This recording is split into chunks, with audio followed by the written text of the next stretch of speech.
तो सक्तासुर का अर्थ है रसेश्वर कन्हैया हैं, कृष्ण हैं, उनको नीचे कर दिया और रस को ऊपर कर दिया। दूध, घी, माखन, मलाई, रबड़ी। पांडे जी अब मैं बहुत प्रसन्न हूं। अब तो ये 2-3 किलो रबड़ी आ रहा है आपको हमारे पास।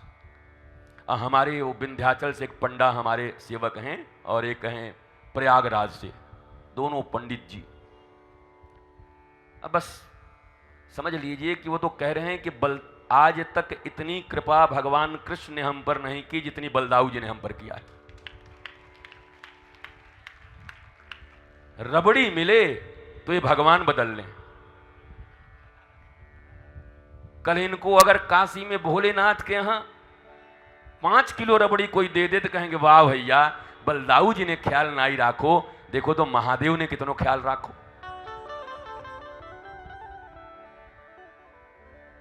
ये भूत प्रेत का पूजा कर लें रबड़ी के लिए।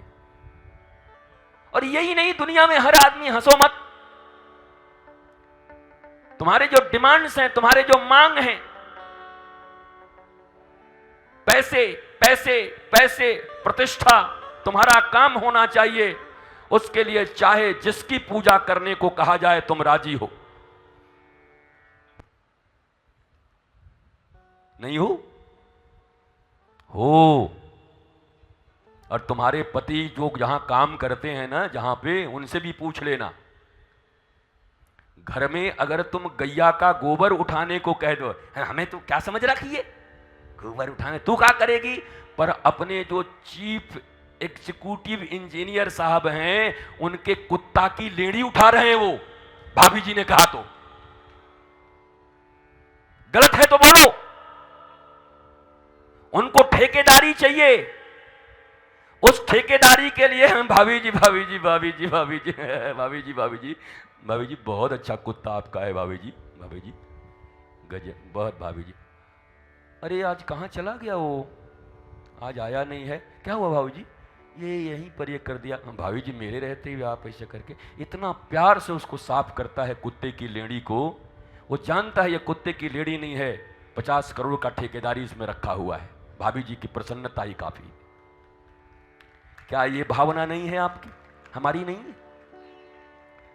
तो कहां धर्म, कहां न्याय,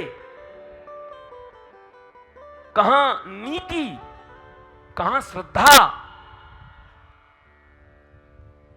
5,500 वर्ष पूर्व भगवान ने सक्तासुर का वध करके सारे भारतवासियों को यह ज्ञान दिया कि जीवन में अगर रस ऊपर हो जाएगा, रसेश्वर नीचे हो जाएंगे, तो तुम भी असुर की तरह हो जाओगे, जिंदगी का आनंद नहीं ले पाओगे। सक्तासुर का वध इसलिए किया कि भैया जीवन में रस नीचे रहेगा और रसेश्वर कृष्ण सदा ऊपर रहेंगे। जो कुछ भी करो यह सोचो कि क्या यह कृष्ण को अच्छा लगेगा। सोचते हो? नहीं। कितने लोग हैं जो कहते हैं नहीं। और धर्म की साधारण परिभाषा यही है, थर्मामीटर है ये, थर्मामीटर से बुखार मापो और थर्मामीटर से धर्म माप लो। थर्मामीटर यही है, थर्मामीटर। क्या ये जो कर्म है, क्या ये श्री कृष्ण को अच्छा लगेगा, मेरे इष्ट को अच्छा लगेगा? क्या ये धर्मानुकूल है? क्या भगवान ऐसा चाहते हैं? कब सोचते हो भगवान कैसा चाहते हैं? ये कब भगवान से हम पूछते हैं? हम क्या चाहते हैं भगवान को सिर्फ लिस्ट बताने जाते कि हमको ये चाहिए। अब इसको भी आप धर्म कह देते हो, हम कैसे मान लें व्यासपीठ पे बैठ के? हम भी करे ना करे पर मानेंगे तो नहीं साहब। धर्म तो वो है जहां कृष्ण के प्रीत्यार्थ सब कुछ किया जाए, आगे कृष्ण हो, उनके अकॉर्डिंग मेरी लाइफ चल रही हो। जो तुमको हो पसंद वही बात कहेंगे, तुम दिन को अगर रात कहो तो रात कहेंगे। अरे दिन को रात कहना तो छोड़ो, दिन को दिन कहने को राजी नहीं है, धर्म को धर्म कहने को राजी नहीं है, नीति को नीति मानने को राजी नहीं है। देन आप अपने आप को कृष्ण का प्रेमी कैसे घोषित कर दिए? कैसे अपने आप को धार्मिक कह दिया आपने? कैसे अपने आप के ऊपर स्पिरिचुअल होने का ठप्पा मार लिया आपने? क्या आपके जीवन के उद्देश्य रसौ वही सह रसेश्वर श्री कृष्ण है? आप श्री कृष्ण से श्री कृष्ण को चाहते हैं या श्री कृष्ण से दुर्योधन की तरह सेना चाहते हैं? बताते नहीं। अब बोलेंगे दुर्योधन मर गया, तो यहां बैठा कौन है? कब मर गए दुर्योधन? दुर्योधन कब मरा?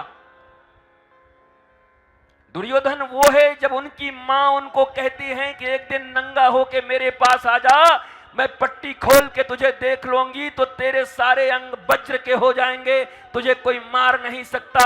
पर दुर्योधन को अपनी मां के सामने भी नंगे आने में लज्जा लगती है। पर ये वही दुर्योधन है जो भरी सभा में अपने ही घर की बहू को नंगा करने पर उतारू है। ये वो दुर्योधन है, खुद नंगा नहीं होना चाहता पर भाभी को नंगा करना चाहता है, पर घर की बधू को नंगा करना चाहता है। तुम भी तो वही हो, दूसरे के फटे धोती और कुर्ते में उंगली डाल के चर। बस में जा रहे हैं, बस की सीट इतनी फड़ी हुई है तो बस में बैठा बैठा करेगा क्या ये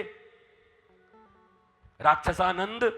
तो बस में लगाएगा उंगली सीट में, अब बैठ के डिप्रेसिव आदमी है, डिप्रेशन में सोच रहा है चर चुर।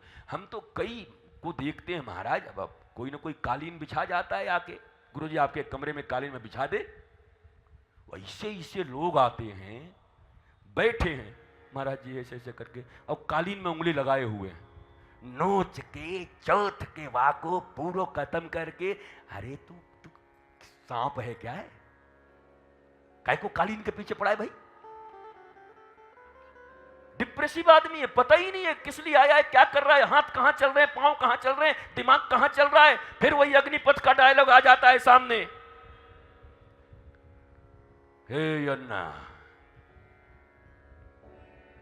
ये फोन भी अजीब चीजें आई, आदमी सोचता कुछ है, कहता कुछ है और करता कुछ है। हाय 3 बजे मौत के साथ अपॉइंटमेंट है अपना। हाय विजय दीनानाथ चौहान।